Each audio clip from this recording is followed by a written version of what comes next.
Long ago, in the wide frozen valleys of the Ice Age, where snow whispered secrets and mountains stood like giants, lived a Neanderthal kid named Koru.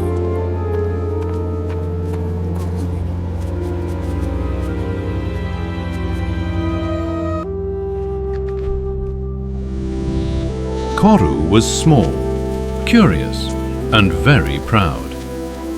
He loved exploring the valley, listening to the wind, and imagining himself brave and strong.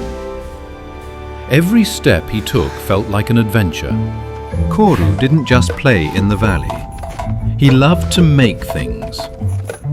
Sharp spears, long spears, heavy spears, funny spears that weren't very good at all.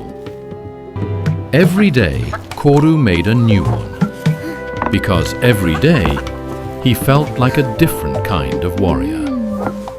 Some days in the cold valley felt very long. Koru stood still, looking at the rocks, the trees, the quiet snow. Nothing exciting was happening, and Koru felt bored. When boredom came, Koru never stayed still for long. He poked the ground with his spear, kicked a little snow, and spun around just for fun. The valley suddenly felt more interesting. Then joy burst out of him. Koru jumped, and jumped again. He laughed as his feet hit the snow, sending little clouds into the air. The cold valley echoed with happiness. Koru stopped. He stood tall, very tall for a little kid. In his mind, he wasn't just Koru anymore.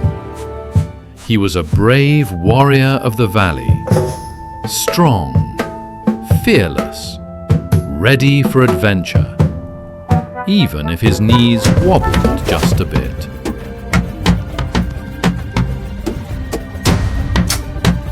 And just as Koru played his bravest game, the valley answered back with a sound he had never heard before.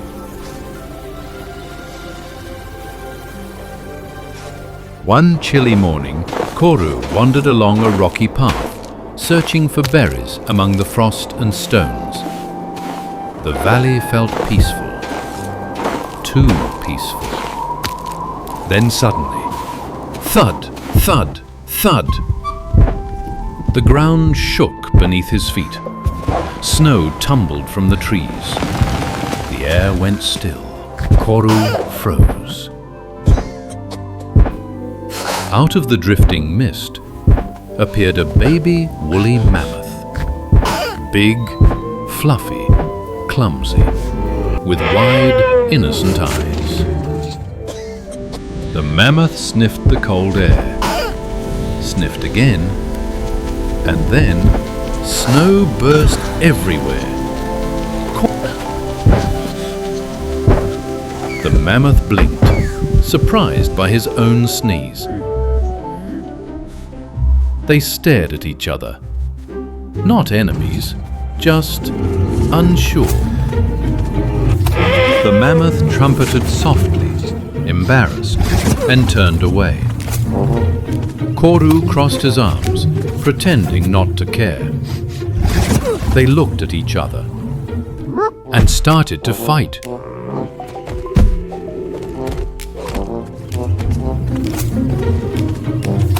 Koru tried to look strong.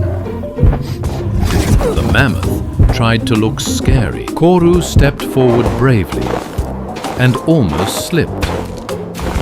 The mammoth stomped the ground, thud, then wobbled a little.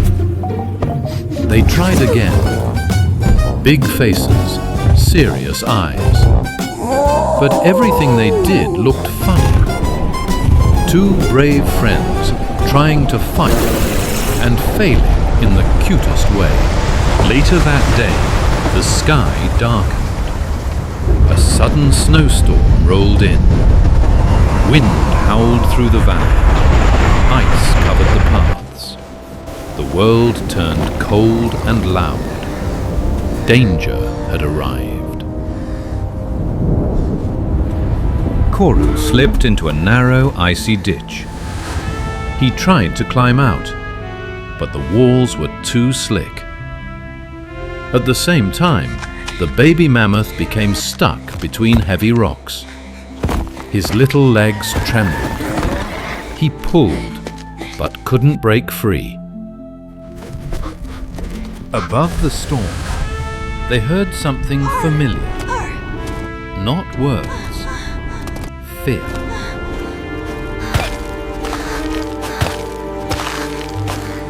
Koru looked up. The mammoth looked back. And in that moment, they understood. Being brave didn't mean standing alone. It meant helping, even when you were scared. The cold pressed in. The rock stood unmoving. Koru knew the truth. He couldn't move it alone. Still, he stepped forward. He let his spear fall and placed his hands on the frozen stone. The rock barely shifted, but something else did. Then, with a sudden surge of courage, the mammoth pushed with all its might. Ice cracked, stone thundered. The path opened at last.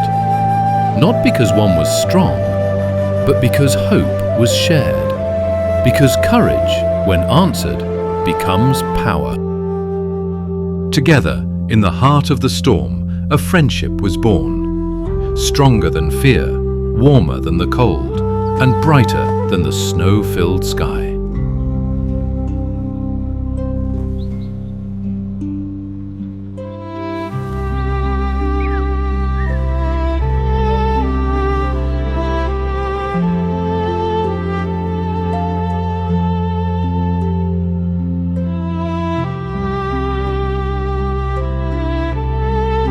And so, in the frozen valley, Koru and Woolly's new journey began.